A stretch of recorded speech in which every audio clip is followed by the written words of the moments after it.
Здравствуйте, уважаемые телезрители! В студии Арифа Кабба мы вновь собрали для вас самые важные события и тенденции вокруг Абхазии. Все, что актуально на данный момент, что касается нас прямо или косвенно, или влияет на имидж республики. Итак, начнем. Одним из самых заметных событий прошлой недели стал рабочий визит президента Республики Аслана Бжаня в Республику Беларусь и его встреча с президентом Александром Лукашенко в Минске во Дворце независимости. Во встрече также принял участие министр иностранных дел Абхазии Инал Ардзинба. Как сообщал сайт администрации президента, на переговорах обсуждались вопросы активизации двустороннего сотрудничества, экономического и промышленного взаимодействия. Президент Абхазии подчеркнул, что прибыл в Республику Беларусь по приглашению Александра Лукашенко, посещавшего Абхазию 28 сентября 2022 года. Аслан Бжани поделился с прессой содержанием переговоров. Вы, наверное, знаете, что Абхазия – это туристическая страна, у нас очень комфортный климат, и мы всегда будем рады гостям из Беларуси. Я подписал указ, в соответствии с которым продлил сроки безвизового пребывания граждан Беларуси в Абхазии. Создан торговый дом, в рамках работы которого есть возможность поставки абхазской продукции на территорию Беларуси. Также мы договорились о том, что из Абхазии приедут молодые люди для повышения квалификации в парке высоких технологий, отметил Бжаня. Абхазия будет приобретать не только сельскохозяйственную, но и промышленную продукцию, в частности продукцию флагмана белорусской промышленности завода «Горизонт».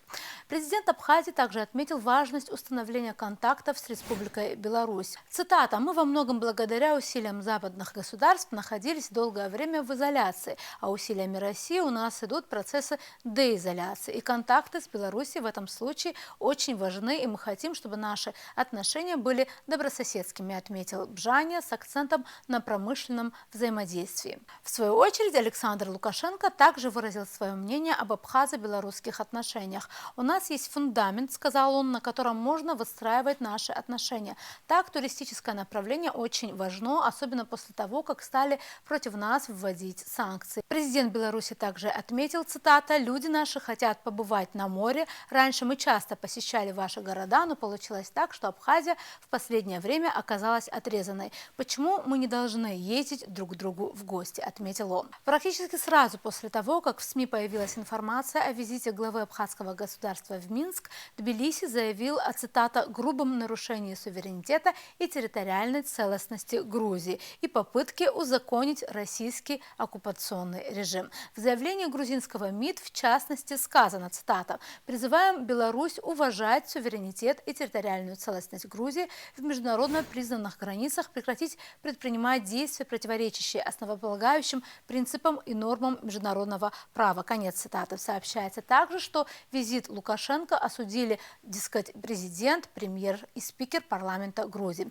Другие представители правительства. Они назвали это нарушением международного права и двусторонних отношений. Дальше всех пошел глава грузинского парламента Шалва Папуашвили, который, осуждая ненароком и о возможности признания, по сути, высказался. Цитата: «Беларусь вернется к принципам, признанным международным правом. И в рамках этого определения мы увидим, что особенно в отношении политики непризнания никаких шагов предприниматься не будет», сказал он.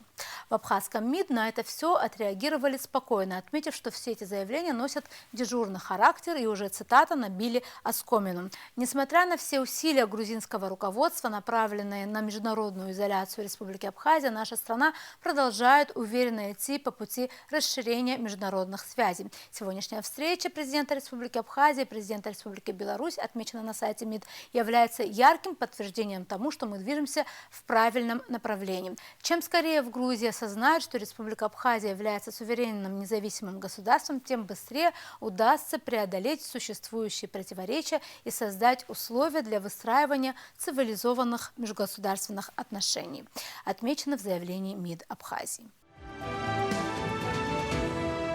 К другим темам, далеким от политики, но важным в смысле продвижения нашей культуры. Институт мировой политики имени Горького, научно-исследовательский центр «Русская литература и христианская традиция» совместно с Абхазским институтом гуманитарных исследований имени Гуля запустили проект «Ряд круглых столов» в формате онлайн-конференции с участием российских и абхазских ученых. Все темы так или иначе объединены под общим направлением «Абхазия-Россия. Межкультурный диалог». И у каждого круглого стола есть своя направленность – литература, история и другие темы. Подробнее о том, что из себя представляет этот проект, сегодня в интервью нашей передачи расскажет старший научный сотрудник научно-исследовательского центра «Русская литература и христианская традиция» Регина Авицба. Регина, здравствуйте, рада вас видеть. Здравствуйте. Расскажите, пожалуйста, о том проекте, который осуществляется Институтом мировой литературы и тем научным центром, который вы представляете. Что это за проект и в чем его основная цель? Спасибо, Арифа. Да, действительно, в Институте мировой литературы имени Горького, вот на базе научно-исследовательского центра «Русская литература и христианская традиция» успешно осуществляется научный проект под названием «Абхазский текст в русской словесности XIX-XX веков. Антология». И в настоящее время вышла вот первая книга нашего проекта, над которой работали и российские, и абхазские ученые. Я могу даже ее продемонстрировать. Вот.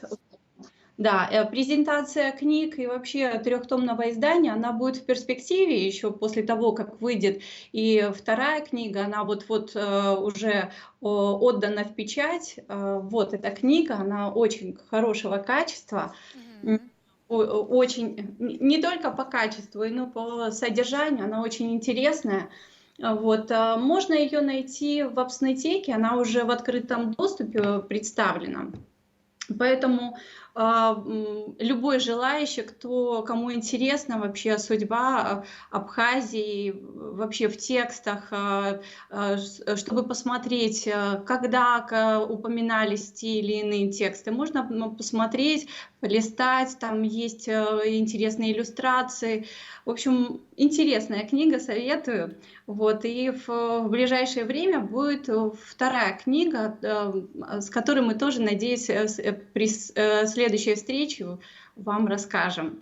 Да, обязательно, Регина. Вот я просто хотела узнать, что все-таки книга, мне кажется, это такой итоговый какой-то материал, скажем так, продукт. Да. Но для того, чтобы издавать такие книги, видимо, вот вы проводите какие-то, как мне кажется, другие важные работы. Вот расскажите немного об этом. Я знаю, что вы периодически проводите круглые столы, да, вот конференции в формате Zoom. Да, вот расскажите о том вообще, вот как это все происходит. Давайте я немножечко назад, вы задали там первый вопрос, немножечко сделаю шаг назад, и потом на этот вопрос, который Да, вы конечно. мне задали. Я бы хотела отметить, что вот в 2019 году Российский фонд фундаментальных исследований проводил конкурс на проекты, научные проекты, и вот нашим отделом, непосредственно нашим руководителем, профессором, доктором филологических наук Мариной Ивановной Щербаковой, был задуман этот проект, скажем, абхазский проект. И была организована научная группа, написан проект, и этот проект в 2020 году уже был поддержан Российским фондом фундаментальных исследований. И предметом этого научного проекта является отражение именно российско-абхазских связей в литературных, публицистических, мемуарных, документальных источниках XIX-XX веков. И выбранное направление, оно дает возможность существенно расширить фактографическую базу, которая актуальна для современного мира, темы исторических, социально-политических, культурных взаимосвязей Абхазии и России. Вот. Именно филологическая наука уже к 20 веку, 21 веку накопила достаточно большой объем большой арсенал знаний, можно сказать так. И значительно увеличился спрос в современном уже мире. Российско-абхазские взаимоотношения, они требовали все-таки новых подходов. И такой вот научный проект, он дает возможность расширить именно с помощью фактографической базы, расширить, изучить, внести определенные корректировки в те или иные уже устаревшие точки зрения, сложившиеся. Вот. И хотелось бы тоже сказать, что важной составляющей этого проекта является именно работа с редкими материалами, с редкими текстами.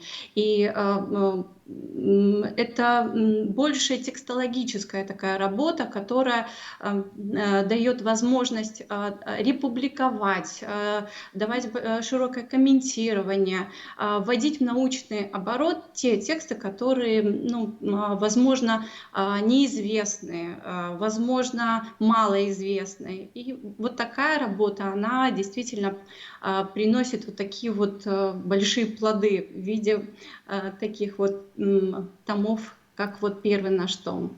Да, Регина, вот, но мне хотелось бы тут даже понять, вот вы этого немножечко коснулись, сказали, что книга не только полиграфически хороша, но и в ней хорошее содержание. Сейчас вы говорите о том, что там говорите о редких текстах, редких документах, да. Может быть, вы приведете примеры, да, вот интересно, что внутри, да, вот пока мы еще не держали ее Да, в руках и не видели ее на Апснотеке, да, вот, например, о чем вы говорите, да, вот да. хотелось бы Да, узнать. я даже могу открыть и обозначить вам, значит, какие сюда вошли тексты.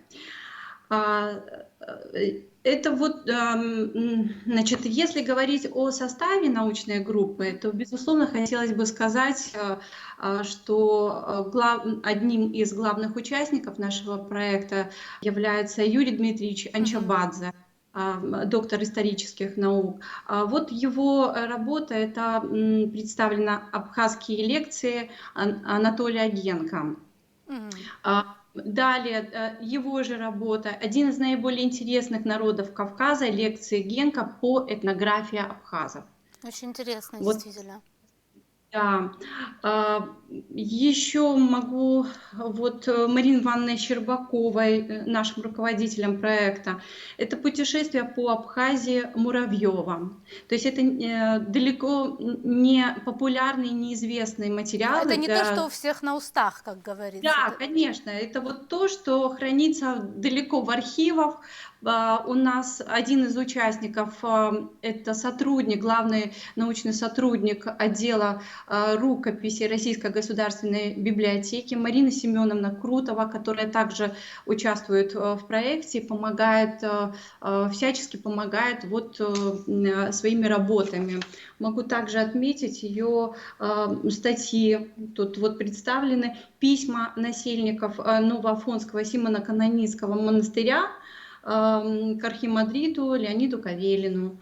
Рукописные материалы в презентациях имя славцев на Пицунский скит Новоафонского монастыря.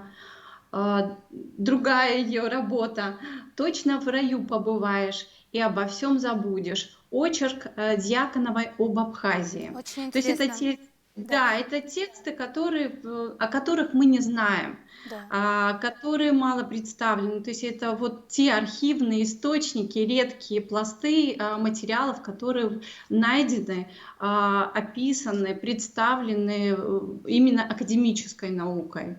Регина, а еще хотелось бы еще раз вот вернуться вот к теме того, что, как я понимаю, сейчас вот на данном этапе происходят некоторые круглые столы, и правильно ли я понимаю, что они имеют все-таки немножко разную направленность, что тема одна, межкультурный диалог Россия-Абхазия, но что это и в смысле литературы, и в смысле истории. Хотелось бы немножко, чтобы вы сказали о том, как это все происходит, на какие темы, может быть, что уже, какие мероприятия уже были, и, может быть, кто участвует из Абхазии, да, вот от, может быть, от Абхазского института гуманитарных исследований. Расскажите немного об этом. Да, безусловно. Мне бы хотелось об этом тоже сказать. Уже вот на протяжении 3 лет мы активно сотрудничаем с Абхазским институтом гуманитарных исследований имени Гуля. Непосредственно поддерживает в нашей работе это вот Василий Шамонович Авицба, кандидат филологических наук, ведущий сотрудник отдела. Непосредственно ведет работу с нами, очень большую работу Владимир Константинович Зонтаря, директор института, Арда Инверович Ашуба. Безусловно, здесь научная элита, она абхазская именно элита, помогает нашей работе наводить вот эти вот мосты российско-абхазские. Мы часто проводим конференции международного плана, проводим круглые столы, симпозиумы. Вот у нас буквально в феврале месяце, в этом месяце 2 мероприятия, на которые приглашены как российские ученые, так и абхазские. Были представлены, вот Арда Инверович Ашуба выступал со своей темой перевод Библии на абхазский язык. Вот. И в перспективе уже завтра вот у нас заседание симпозиума будет, и выступают Владимир Константинович Зонтарий. Здесь уже такая филологическая тема, как Чехов и Абхазия. Вот такие взаимосвязи, взаимоотношения культурные, исторические. Нам это очень важно для того, чтобы поднять уровень своей культуры на достаточно высокий и правильный уровень. Мгм. Регина, расскажите, пожалуйста, как вам видится вот в вашем центре, скажем, может быть, перспектива дальнейшая этого проекта, во что это могло бы еще вылиться? Может быть, есть какие-то планы, задумки, которые пока невозможно осуществить, но вы видите это так и об этом мечтаете, к этому идете, может быть, как-то так, о перспективах? О перспективах, безусловно, тут трехтомное издание, Мгм. будет абхазский текст в русской словесности.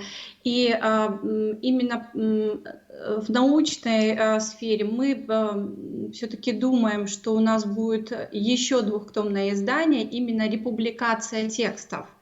Ну, мы так планируем, что мы сможем воплотить. Возможно, это будет электронная версия, а возможно, это все-таки еще двухтомное издание, антология, которая даст возможность поднять те тексты, которые далеко неизвестны, малоизвестны. Вот. Такая работа, она даст возможность укрепить связи Абхазии и России, даст возможность науки подняться на хороший, достойный уровень, ну, как мне кажется. Этот телемост Россия-Абхазия, она необходима, подпитывает как российских ученых, так и абхазских, стимулирует нас в то же время. Это очень важно. Да, безусловно. Регина, спасибо вам большое, что нашли время и ответили на наши вопросы.